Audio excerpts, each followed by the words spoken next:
ఇంకొకరితో సాంగత్యం చేయకూడదు, ఏం డేంజర్స్ ఉంటాయి అన్న విషయాన్ని నేను మీతో మరి పంచుకోవాలని కోరుతా ఉన్నాను. ఇది మనకి మరి సామెతల గ్రంథం 23వ అధ్యాయము, సామెతల గ్రంథం 23వ అధ్యాయము 20వ వచనంలో మనం ఇది 19వ వచనమా చూద్దాం. 19వ వచనం ఏముంది చూడండి. 20వ వచనం, ద్రాక్షారసము త్రాగువారితోనైనను మాంసం హెచ్చుగా తినువారితోనైనను సహవాసము చేయకుము. సహవాసం చేయొద్దు. ఎవరితో సహవాసం చేయొద్దంట పాప? ఇష్టమా మీకు? ఆ పాపను చూస్తే తెలుస్తున్నది, నిజంగానే తినేటట్టుగా అనిపిస్తుంది. ఓకే, మరి ఇక్కడ ద్రాక్షారసము త్రాగువారితోటైనను మాంసం హెచ్చుగా తినువారితోటైనను ఏం చేయొద్దంట? సహవాసము చేయకూడదు.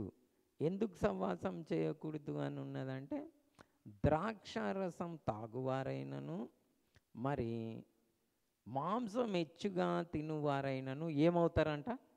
దరిద్రులు అవుతారని నెక్స్ట్ వచనంలో ఉన్నది, 20వ వచనం చదవండి. త్రాగుబోతులను తిండిబోతులను దరిద్రులు అవుతారు. తాగుబోతులు తిండిబోతులు ఏమవుతారు? దరిద్రులు అవుతారు. సో ఎవరితో సహవాసం చేయకూడదు మనం? తాగుబోతులతోనైనను తిండిబోతులు లేదా మాంసము హెచ్చుగా తినువారితోనైనను ఏం చేయకూడదు? సహవాసము చేయకూడదు. ఎందుకంటే వారు దరిద్రులు అయిపోతారని. సో మనం ఈరోజు తిండిబోతుతనంని గురించి మనం అంటే సహవాసం చేయకూడదు కదా. తిండిబోతులతోటైనను మాంసం హెచ్చుగా తినువారితోటైనను ఏం చేయకూడదు? సహవాసము చేయకూడదు. మరి చాలా మట్టుకు చర్చిలో ప్రేమ విందు జరిగినప్పుడు ఎవరికైనా మాంసం పడకపోతే పొట్లాటలు అయిపోతాయి. మాకు మాంసం ఎక్కువ పెట్టలే, వాళ్ళకు పెట్టిండ్రు, మాకు మిగిలలేదని. ఈరోజు మళ్ళీ ఇంకా ఏమవుతుందంటే, పెళ్ళిళ్ళలో కూడా మాంసం దొరకలేదనుకోండి, పొట్లాటలు అయిపోతున్నాయి. క్రైస్తవుల పెళ్ళిళ్ళ మాంసం మాకు దొరకలేదని. కొంతమందికి సండే దినం మాంసం తినకపోతే చాలా కష్టం అయిపోతుంది. అంటే ఆ ఫీలింగ్ వేరుంటుంది, ఇవాళ మాంసం తినలేదని. మీరు ఎప్పుడు వండుకుంటారు మాంసం? సండేనే వండుకుంటారా? ఓకే, వండుకుని టైంకి వస్తారా చర్చికి? మరి చాలా మట్టుకు వండుట్లో తెచ్చుట్లోనే ఉంటుందా? చాలామందికి మాంసం వండుకోవాలని చర్చికి టైం మీద కూడా రారు. సో మీరు జాగ్రత్తగా ఉండాలి, ఓకేనా? బానిస కాకూడదు. ఎందుకంటే దేవుడు సెలవిస్తున్నది ఏంటంటే, మరి మనం ఈ మాంసం హెచ్చుగా తినేవారితో తాగుబోతులతో ఏం చేయకూడదు? సహవాసము చేయకూడదు.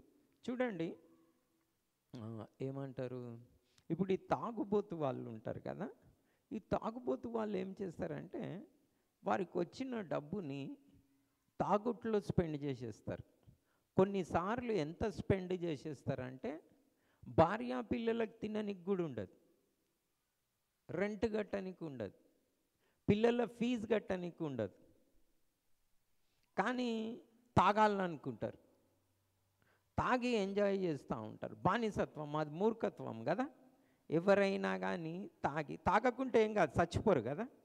తాగితేనే చచ్చిపోతారు, తాగకపోతే ఎవరైనా చచ్చిపోతారా? ఎవరు చచ్చిపోరు.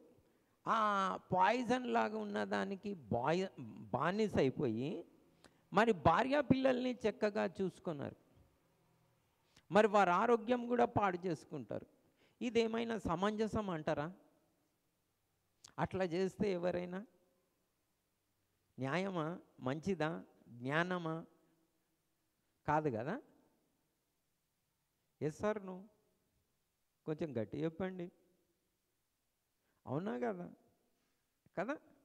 కాబట్టి మీరు చాలా జాగ్రత్తగా తాగుబోతులకైనా తిండిబోతులతోటైనా సహవాసం చేయకూడదు. అంతకుమించి డేంజర్ ఇప్పుడు ఈ మధ్యలో నేను ఈ ఊర్లలో చూస్తూ ఉన్నా. అదేంటంటే భూములు అమ్మేసి చాలామందికి విపరీతమైన ఈజీ మనీ వచ్చేసింది. వస్తే ఏమవుతుందంటే పిల్లలు డ్రగ్ అడిక్ట్స్ అయిపోతున్నారు. తాగుబోతనం కంటే ఎక్కువ భయంకరమైంది డ్రగ్ అడిక్షన్. డ్రగ్ అడిక్ట్స్ అయిపోతున్నారు. మరి మీ ఊర్లో అవుతున్నారో లేదో నాకు తెలియదు, అడిగితే కూడా మంచిది కాదేమో. కానీ ఈ చుట్టుపక్కల ఊర్లో మాత్రం అలా డ్రగ్ అడిక్ట్స్ అవుతున్నట్టు తెలుస్తూ ఉంది. సో మీరు జాగ్రత్తగా ఉండండి. అలాగనే ఈ తాగుబోతుతనము నిజంగా డేంజరస్ అని విన్నాం కదా. నాకు అనిపిస్తూ ఉన్నది తాగుబోతుతనం కన్నా తిండిబోతుతనం ఇంకా డేంజరస్. తెలుసా మీకు? తాగుబోతుతనం కన్నా తిండిబోతుతనం ఇంకా డేంజరస్ అని చెప్తారా మీరు? ఎందుకని? ఎందుకు తాగుబోతు కన్నా తిండిబోతుతనం డేంజరస్ అని?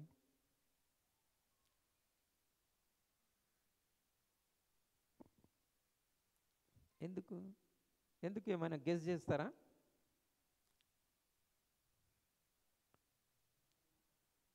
బాగా తిని అనుకుంటాడు, తాగితే ఏం చేస్తారు? అదే చేస్తారు కదా. ఓకే, తాగితే ఇంట్లో వండుకోరు, బయట వండుకుంటారు.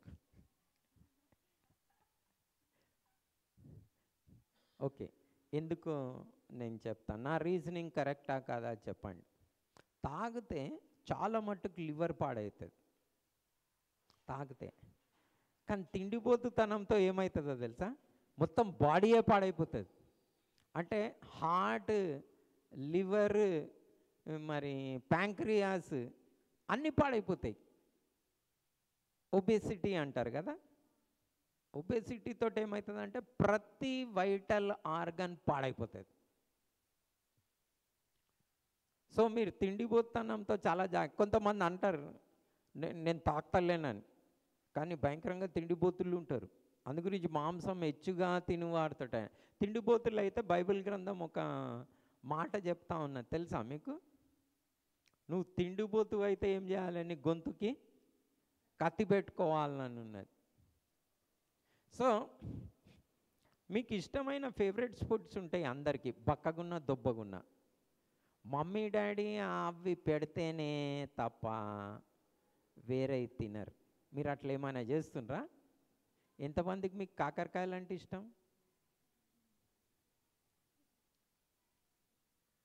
ఇష్టం లేదా ఎవరికి? అయ్యా, కాకరకాయలు కొంచెం తినండి, ఓకేనా? అంటే నేను ఎందుకు అంటున్నానంటే, నేను మాంసం తినా నీ పాప అన్నది. మళ్ళీ ఐస్ క్రీమ్లు గిట్ట తింటుందో చాక్లెట్లు తింటుందో నాకు తెలియదు. పాప ఏం తిన్నావా? ఏం తింటావు? నీ ఫేవరెట్ ఫుడ్ ఏంది? మ్యాగీయా? అయ్యో, ఇంకా భయంకరమైంది. ఎందుకో తెలుసా? వైట్ పాయిజన్ తోటి చేస్తారు.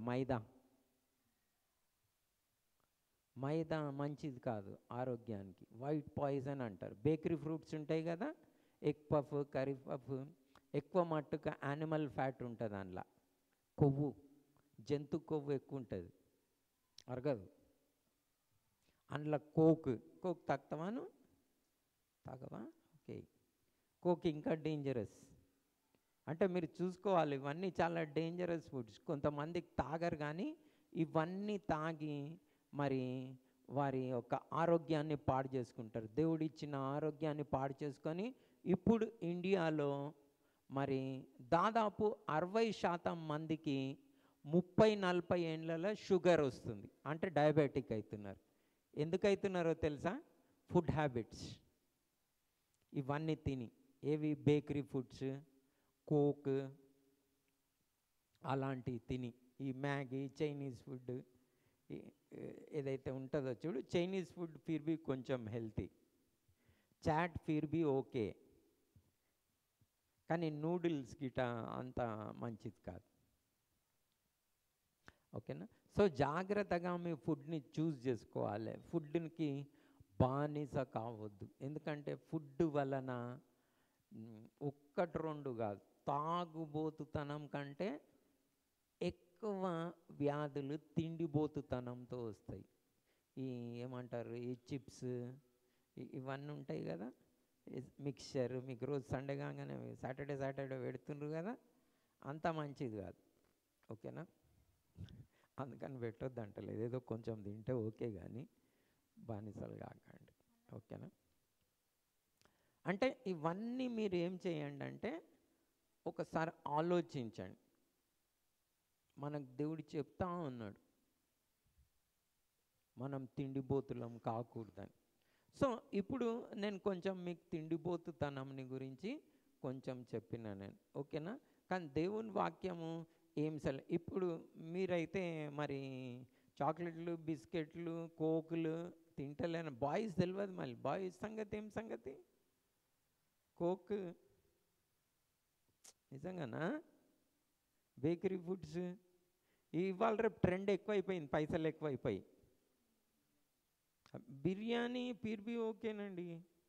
ఇప్పుడు జర బండి మండి, ఇవాళ రేపు ట్రెండ్ ఏంటంటే పెద్ద బండి పెద్ద మండి. ఇట్లా చూస్తే సరిపోతలేదు, ముక్కలు ఇట్లా ఉండాలి. నేను పోయి చూడలే, కానీ అట్లా కనిపిస్తున్నాయి. అబ్బా అట్లా చూడంగానే తిందాంరా.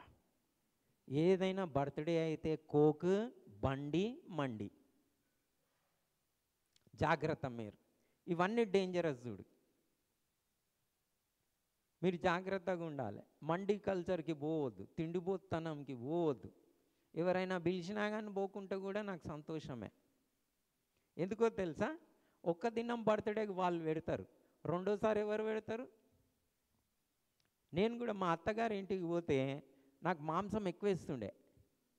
అరే వద్దన్నా కానీ వేస్తుండే మాంసం ఎక్కువ. వేస్తే ఏమైంది, జర తినుడు స్టార్ట్ చేసిన. తినుడు స్టార్ట్ చేస్తే ఏమైంది, పేదవారింటికి పోయినప్పుడు కొన్ని ముక్కలు తక్కువ వేసిండ్రు. అప్పుడు నా పేగు కొట్టుకున్నది. అరే ముక్కలు రెండు ఎక్కువ పడి ఉంటే బాగుండు. అసలు నేను తినా అంత, కానీ తిని అలవాటు చేయించిండ్రు అత్తగారి ఇంటికి పోతే. సరే అప్పటి నుంచి ఏం చేసిన అంటే, అమ్మ వద్దు, మీరంటే పెడతారు, నా ఆరోగ్యానికి కూడా మంచిది కాదు. మళ్ళీ పరిచర్యలో ఎవరైనా మాంసం పెట్టకపోతే ప్రాబ్లం అవుతుంది. సో అందుకని నేను మానేసిన. అంటే మీరు కూడా ఈ మండి కల్చర్ కనుక అలవాటు చేసుకుంటే, ఈ తిండిబోతుతనం అలవాటు చేసుకుంటే, కోక్ అలవాటు చేసుకుంటే, బేకరీ ఫుడ్స్ అలవాటు చేసుకుంటే, బర్త్డే దినం పెడతారు, లేనప్పుడు ఏవైనా చేసి పోవాలనిపిస్తారు. సో అలా మీరు తిండికి బానిసలు కాకండి, అలాంటి వాటితో సాంగత్యం చేయకండి. మిమ్మల్ని పిలిచి ల్యూడ్ చేసి తీసుకుపోతారు మండికి, బండి మీద కూర్చుండే పెట్టుకొని నేర్పిస్తారు, చెడ్డ పనులు నేర్పిస్తారు. ఇలా మీరు జాగ్రత్తగా ఉండాలి. అది మండితో ఆగదు, మెల్లమెల్లగా తాగుబోతనంతో పోతుంది. మీరు జాగ్రత్తగా ఉండాలి, అలాంటి వాటికి అంతా పోకూడదు. ఏదైనా కానీ ఇంటి దగ్గర. ఓకేనా? బండి మంచిది కాదు, మండి మంచిది కాదు. బండి కావాలని అడుగుతుండ్రా? నిజంగా చెప్పండి, చాలామంది యవ్వనస్తులు బండి లేకపోతే కాలేజీకి పోను అంటున్నారు. సేమ్ కేసా మీది కూడా? అడగకండి అట్లా. ఓకేనా? ఏది ఉందో దాంట్లో చదువుకోండి. ఒక దినం దేవుడు ఇస్తాడు, అది పొల్యూషన్ తక్కువ చేసే బండి కొనుక్కోండి. లేకపోతే డడా అని పోతారు, పొల్యూషన్ ఎక్కువవుతుంది, మీకు కష్టం, మీ పిల్లలకి కష్టం, రైతులకి ఇంకా కష్టం. వర్షం పడదు, వానాకాలం వర్షం పడదు, ఎండాకాలం వర్షం పడుతుంది. ఓకేనా? కొంచెం జాగ్రత్తగా ఉండండి. ఓకే, ఇప్పుడు మనము బైబిల్ గ్రంథంలో నుండి తిండిబోతుతనంలో వచ్చే డేంజరస్ని మనం చూద్దాం. డేంజర్, తిండిబోతుతనం ఏంది? డేంజర్. ఎట్లా మరి తిండిబోతుతనంతో మరి బైబిల్లో వారు మరి ప్రాబ్లమ్స్ కొన్ని తెచ్చుకున్నారో మనం చూస్తాం. ఈ ఇశ్రాయేలీలను గురించి అందరికీ తెలుసు. దేవుడు ఐగుప్తు బానిసత్వంలో నుండి దేవుడు వారిని విడిపించి పాలు తేనెలు ప్రవహించే దేశానికి వారిని తీసుకుపోతా ఉన్నాడు. అయితే అరణ్యంలో దేవుడు వీరిని దేంతో పోషిస్తూ ఉన్నాడు? కొంచెం గట్టిగా చెప్పండి. దేంతో పోషిస్తూ ఉన్నాడు? మన్నాతో పోషిస్తూ ఉన్నాడు. మన్నా మళ్ళీ నేను అనుకుంటున్నా చాలా ఆరోగ్యకరమైన ఒక ఆహారం. ఎందుకో తెలుసా? మన నేను కూడా కాకరకాయలు ఎందుకు తినమన్నా తెలుసా? సృష్టికర్త ఎంతో ఆలోచించి సృష్టించిండు కదా ప్రతిదీ. Yes or no? ప్రతిదీ ఏం చేసిండు? వేస్ట్ది ఏమైనా సృష్టించిండా? లే, మన ఆరోగ్యానికి మంచిదే సృష్టించిండు. అందులో ఏముంది? కాకరకాయ కూడా ఉన్నది. సో మనం వద్దనుకొని వేరే తిన్నామనుకో మన ఆరోగ్యమే పాడవుతాయి. సో మీకు ఇష్టమైనవి కావు. మీ ఆరోగ్యం మంచిగా ఉండాలంటే నేను ఒక మంచి చిన్న చిట్కా ఇస్తాను. మీకు ఇష్టమైన ఏవైతే ఉన్నదో అవి తినొద్దు, వేరే తినాలి. ఎందుకంటే కొందరికి పప్పే ఇష్టం ఉంటుంది, కొందరికి ఈ పాప అన్నట్టు నూడిల్సే ఇష్టం ఉంటుంది, మ్యాగీ ఇష్టం ఉంటుంది. తింటే ఇంకా అట్లనే అయిపోతావు పాప. నువ్వు అన్నీ తినాలి, కాయకూరలు, ఓకేనా? లేకపోతే డేంజర్ చూడు. అట్లా దేవుడిచ్చినవి అన్నీ తినాలి. Yes, amen. ఒకవేళ మీరు తినలే, మీకు ఇష్టమైనవి తిన్నారు, డెఫినెట్గా మీ ఆరోగ్యం పాడు చేసుకుంటారు. దేవుడిచ్చింది ఏది కూడా నో అని చెప్పొద్దు. మీ మమ్మీ డాడీ ఏది పెట్టినరో దాన్ని మీరు తినాలి. నో అని చెప్పి ఏం చేసినాను ఊకే అదే చేస్తావా అని అంటారు. నో, అలా అనకూడదు.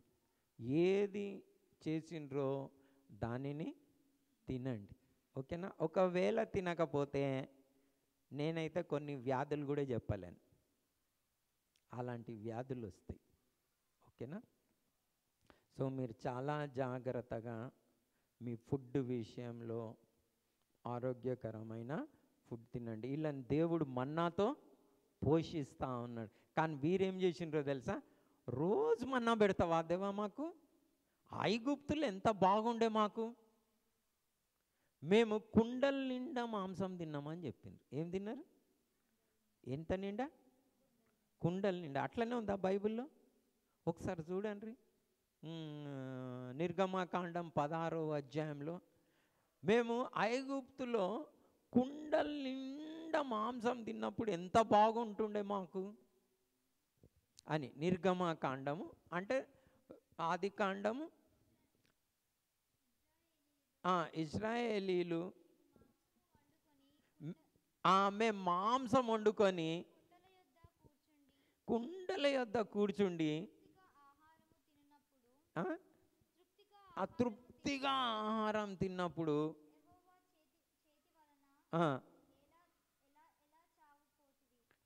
ఎలా చావకపోతే. చూడండి ఏం తిన్నారంట? కుండలు ముందు పెట్టుకొని మరీ మాంసం వండుకొని తిన్నారంట, సేమ్ మండీ స్టైల్లా. సో వీరు సనగడం స్టార్ట్ చేసిండ్రు. ఏం లేదని? మాంసం లేదని. సన్గేం చేసిండ్రు? దేవుడి మీద తృప్తి లేకుండా చేసుకుని. అయితే దేవుడు వీరికి పక్షులను పంపించి మాంసం ఇచ్చిండు. మాంసం ఇస్తే ఏమైందో తెలుసా? బాగా తిని తిని తిని తిని తిని ముక్కులలో నుండి కూడా పురుగులు వచ్చినాయంట. ఎందులో నుండి? అట్లనే ఉంది బైబిల్లో. తిని వాళ్ళు ఎక్కడి నుంచి పురుగులు వచ్చినాయి? ముక్కులలో నుంచి తెగులు వచ్చింది.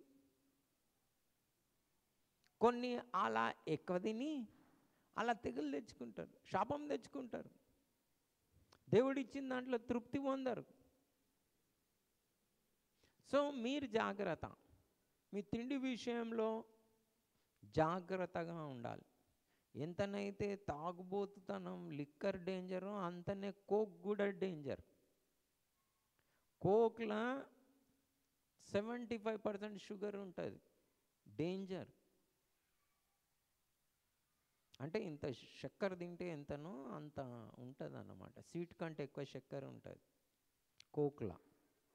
సో అలాంటివన్నీ అలవాటు చేసుకోవద్దు, మంచివి కావు. సో వీరిని దేవుడు మన్నాతో పోషిస్తుంటే వీళ్ళు ఏం కావాలన్నారు? మాంసం కావాలని ఏడ్చారు. అలా వీరు శాపం తెచ్చుకున్నారు. ఇంకొక ఆయన గురించి కూడా మనం చదివి ముగించుకుందాం. ఇప్పుడు మనం హెబ్రీయులకు రాసిన పత్రిక 12వ అధ్యాయము 16వ వచనం. హెబ్రీయులకు రాసిన పత్రిక 12వ అధ్యాయము 16వ వచనం నుండి మనం చద్దాం. ఒక్క పూట ఇక్కడ మనం ఈ వాక్య భాగం చాలా ఇంట్రెస్ట్గా చదవాలి. ఓకేనా? కొత్త నిబంధన గ్రంథంలో ఉంటుంది. హెబ్రీయులకు రాసిన పత్రిక 12వ అధ్యాయము 16వ వచనం. ఓకే. ఒక్క పూట కూటి కొరకు తన జ్యేష్ఠత్వపు హక్కును అమ్మివేసిన ఏశావు వంటి భ్రష్టుడైనను వ్యభిచారి అయినను ఉండునేమో అనియు జాగ్రత్తగా చూచుకొనుడి. చదువు పాప ఇంకా కింద. ఏశావు ఆ తరువాత ఆశీర్వాదం పొందగోరి కన్నీళ్లు విడుచుచు దాని కోసరము శ్రద్ధతో వెతికినను మారు మనసు పొందని అవకాశం దొరకక విసర్జింపబడెనని మీరెరుగుదురు. ఇక్కడ జేకబ్ ఇంకా ఏసావు అంటే యాకోబు ఏసావులు ఒక స్టోరీ ఉన్నది. ఎవరైనా చెప్తారా జేకబ్ ఏసావు స్టోరీ? మీరు సండే స్కూల్లో విన్నారా? ఎంతమంది విన్నారు సండే స్కూల్లో? ఒకరేనా? ఇద్దరేనా? Jacob Esau story. Okay. Jacob Esau. Jacob ఏమో కాపరి, ఓకేనా, గొర్రెల్ని కాచుకునేవాడు. ఏసావేమో హంటర్, వేటాడేవాడు. సో ఈ ఐసాక్ పిల్లలు. సో ఒక దినము మరి ఏసావు వేటకు పోయిండు కానీ ఏం దొరకకపోతే జేకబ్ అంటే యాకోబు ఏం చేస్తాడంటే అన్ని కూరగాయలు కూర అని ఉన్నది. ఓకేనా? ఏం కూర? కూర వండుతాడు. వండి చిక్కుడుకాయది వండితే అది ఎర్రగా చూసి ఈ ఏసావుకి ఏం దొరకకపోతే ఏమంటాడంటే, అరే నీ కర్రీ కొంచెము నాకి అంటాడు. అప్పుడు జేకబ్ ఏం చేస్తాడో తెలుసా? యాకోబు నీ జ్యేష్ఠపు హక్కును నాకు అమ్మేసే అంటాడు. జ్యేష్ఠపు హక్కు అంటే పాప జ్యేష్ఠపు హక్కు అంటే మొదటి ఆప్షనా? కాదు. జ్యేష్ఠత్వపు హక్కు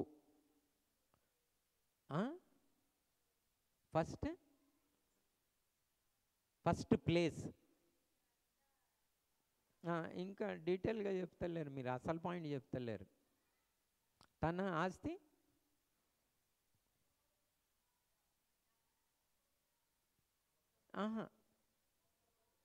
వంశంలో పెద్ద కాదు. జ్యేష్ఠత్వపు హక్కు అంటే ఓకే, నేను ఎందుకు చెప్పినా అంటే మీకు జ్ఞాపకం ఉండాలని. డబుల్ పోర్షన్ వస్తుంది. ఆస్తి పంచుతారు కదా, సగం సగం పంచాలి కదా. 2 కొడుకులు ఉన్నారనుకో, లేదా 3 కొడుకులు ఉన్నారనుకో, 2 కొడుకులు ఉన్నారు, ఇద్దరికి ఏం రావాలి? సగం సగం రావాలి. కానీ జ్యేష్ఠత్వపు హక్కు ఉన్న వాళ్ళకి ఏమవుతుందంటే డబుల్ పోర్షన్ వస్తుంది. అంటే 1,00,000 రూపాయలు ఉన్నాయి అనుకోండి, 5 మంది పిల్లలు ఉన్నారు అనుకోండి, ఒక్కొక్కరికి ఎంత వస్తుంది? 20 రావాలి. కానీ ఈ జ్యేష్ఠునికి ఏమొస్తుందంటే 40 ఇస్తారు, మిగిలింది పంచుకుంటారు. మిగిలిన 4 వేరేది పంచుకుంటారు. అంటే జ్యేష్ఠత్వపు హక్కు అంటారు దాన్ని. అంటే ఆస్తిలో ఏం చేస్తారంటే కొంచెం భాగము జ్యేష్ఠునికి ఎక్కువ వస్తుంది. దాన్ని జ్యేష్ఠత్వపు హక్కు అంటారు. సో వీళ్ళిద్దరు ఉన్నారు కదా, వీళ్ళకి యాక్చువల్గా ఎంత రావాలి? 50-50 రావాలి. కానీ ఎంత వస్తుంది అనుకుంటున్నారు? జ్యేష్ఠత్వపు హక్కు అంటే 70-30 వస్తుంది. 1,00,000 ఉంటే 70,000 ఏసావుకి పోవాలి, 30 జేకబ్కి పోవాలి. ఓకేనా, జ్యేష్ఠత్వ హక్కు అంటాడు దాన్ని. సో ఈయనేమంటాడు, దేని కొరకు? ఒక్క పూట కూటి కొరకు, ఒక్క పూట అన్నం కొరకు. ఈయనేమంటాడో తెలుసా అక్కడ, నేను చస్తున్నా ఇప్పుడు, రేపు ఎవరు చూసిండ్రు, ఎవరు రాసి ముందుగాల నేను తిండి కావాలి నాకు అని ఏం చేస్తాడు, జ్యేష్ఠత్వ హక్కుని అమ్మేస్తాడు. ఎంత డబ్బు నష్టము? దేని కొరకు? ఒక పూట కూటి కొరకు. అంటే తిండి ఎంత పవర్ఫుల్లో చూడండి. అంటే అంత సాధారణంగా ఉండదు, చాలా పీడిస్తుంది. వాళ్ళకి నచ్చిన టేస్ట్ అలా దొరకకపోతే చాలా వేదన పడతారు. అట్లా అమ్మేసుకున్నాడు ఎవరు? ఏసావు. తర్వాత ఏం చేస్తాడు? బాధపడి ఆశీర్వాదం పోయిన తర్వాత ఏడుస్తాడు. కానీ ఏడిసి లాభమేమీ ఉండదు, అమ్మేసుకుండు, పోయింది, గాన్. సో అలా ఒక్క పూట కూటి కొరకు జ్యేష్ఠత్వం అమ్మేసుకున్న ఏసావుని తలంచుకోండి. సో కొందరు మరి క్రీస్తు సిల్వకి వ్యతిరేకంగా నడుస్తారు. ఇక్కడనైతే మంచిగా మీకు సిల్వ వేసిండ్రు, కానీ ఎంతమంది మోసి వెంబడిస్తుండ్రో తెలియదు నాకు.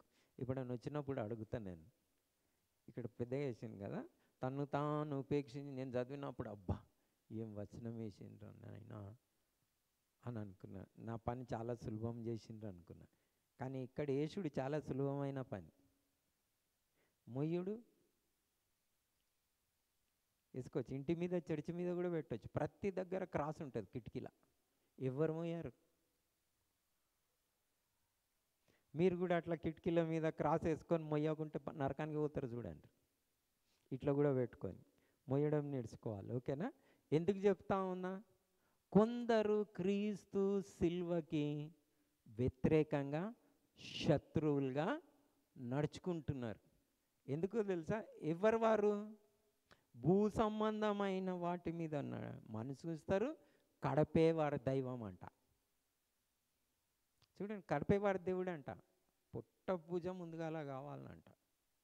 చాలామంది సేవకులు కూడా అట్లా, ఏంది ఇదే పెట్టిండ్రు మాకు అని అంటారు, కావాలి మాంసం.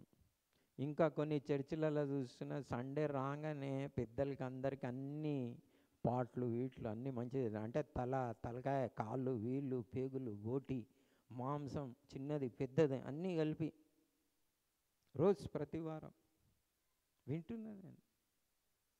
వారు క్రీస్తు సిల్వకి శత్రువులుగా నడుచుకుంటున్నారు. మీరు జాగ్రత్తగా ఉన్నారు. అంటే ఎప్పుడైనా తింటే బాధ లేదు, కానీ అదే కావాలి, అట్లనే కావాలి అంటే మీరు జాగ్రత్తగా ఉండాలి.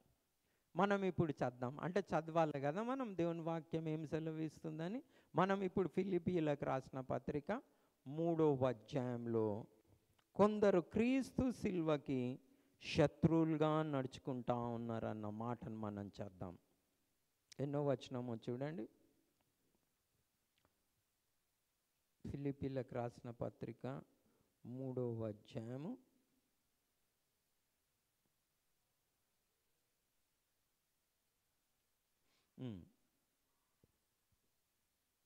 18వ వచనం నుండి చదవండి. అనేకులు క్రీస్తు సిలువకు శత్రువులుగా నడుచుకొనుచున్నారు. వీరిని గూర్చి మీతో అనేక పర్యాయములు చెప్పి ఇప్పుడు నువ్వు ఏడ్చుచూ చెప్పుచున్నాను, నాశనమే వారి అంతము, వారి కడుపే వారి దేవుడు, వారు తాము సిగ్గుపడవలసిన సంగతులయందు అతిశయపడుచున్నారు. భూ సంబంధమైన వాటి అందే ఆ, మనస్సు నుంచుచున్నారు. వీళ్ళెవరు క్రీస్తు సిల్వకి శత్రువులుగా నడుచుకుంటున్నారు. వీళ్ళని ఎట్లా గుర్తుపట్టాలి అని అంటే, ఎట్లా గుర్తుపట్టాలంట? నాశనమే వారి అంతము. ఎవరంట? వారి దేవుడు, వారి కడపే దేవుడు. ముందుగా ఏమైనా తిండి కావాలి. మీరు కూడా జాగ్రత్తగా ఉండాలి, లేకపోతే బానిస అయిపోతారు. మాంసమే కాదు, మీరు ఏ తిండిలో వీక్ ఉన్నారో అందులో జాగ్రత్తగా ఉండాలి. దేవుడు ఇచ్చినవి అన్నీ తినాలి, నో అని చెప్పకూడదు. దేవుడి సేవకుడైన వాడు అతని ముందు ఏది పెడితే అది తినాలని ఉన్నది, ఖచ్చితంగా ఉన్నది. క్వశ్చన్ చేయకూడదు అని ఉన్నది. సో జాగ్రత్త, వీరు క్రీస్తు సిల్వకి శత్రువులుగా నడుచుకుంటున్నారు. ఎందుకు? కడపే వారి దేవుడు. మీరు కూడా క్వశ్చన్ వేసుకోండి, ఏమని? దేవుడు మన్నాతో పోషిస్తుంటే నేను మాంసం అడుగుతున్నానా? దేవుడు మరి ఏమంటారు? ఒక్క పూట కూటి కొరకు ఏసావులాగా నేను జ్యేష్ఠత్వం నమ్మేసుకుంటున్నానా? లేదా కడపే నా దైవమా? ఇంపార్టెన్స్ ఫుడ్కి అంత ఇస్తున్నానా? సో ఇప్పటి నుంచి మీరు నేర్చుకోవాలి, ఫుడ్కి ఇంపార్టెన్స్ ఇవ్వకూడదు.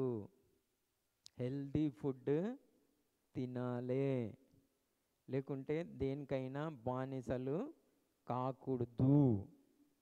అలాగనే మనము, మనందరికీ తెలుసు, యేసుక్రీస్తు ప్రభు కూడా 40 రోజులు మరి అరణ్యంలో ఏం చేయబడ్డాడు? అపవాది చేత శోధింపబడ్డాడు. శోధింపబడ్డ తర్వాత మరి ఆకలి అయింది. ఆకలి అయితే ఏం చేసిండు సాతానుడు? ఈ రాళ్ళని రొట్టెలుగా చేయమన్నాడు. అయితే యేసుక్రీస్తు ప్రభు ఏం చెప్పాడు? యేసుక్రీస్తు ప్రభు ఏం చెప్పాడు? మనుషుడు ఆహారం వలన కాదు కానీ దేవుని నోట నుండి వచ్చు ప్రతి మాట వలన బ్రతుకును. Man shall not live by bread alone but by every word of God. మనుషుడు రొట్టె వలన కాదు, దేవుని నోట నుండి వచ్చు ప్రతి మాట వలన బ్రతుకుతాడు. ఎక్కడున్నది ఇది? మత్తయి సువార్త 4వ అధ్యాయంలో మనం ఆ మాటని చూస్తాం. మనం చూద్దాం ఆ మాట.